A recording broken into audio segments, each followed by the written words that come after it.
Welcome to McPlum, simple solutions served daily. In this video, I will explain how to replace a rear wheel bearing on a Jeep Patriot. First, gather all your necessary tools, including a reliable jack, sturdy jack stands, and a precise torque wrench. Make sure you have the correct new wheel bearing assembly for your vehicle.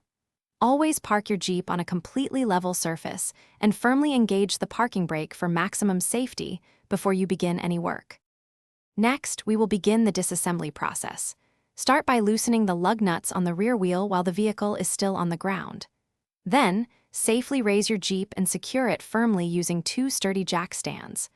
Once elevated, remove the wheel, followed by the brake caliper and rotor, to expose the old bearing.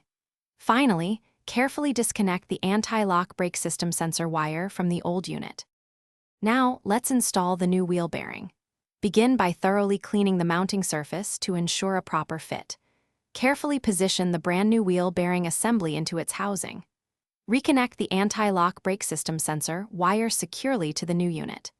Then, meticulously reinstall the brake rotor, the caliper, and finally the wheel, reversing the steps you took during disassembly to ensure everything is correctly aligned.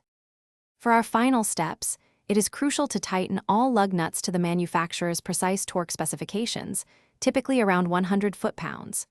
Carefully lower your Jeep completely and remove the jack stands. Double-check every connection and bolt to ensure everything is perfectly secure. Finally, take your vehicle for a cautious test drive to confirm the new wheel bearing is functioning correctly and quietly, ensuring a safe ride. Thanks for watching. Stay juicy and subscribe.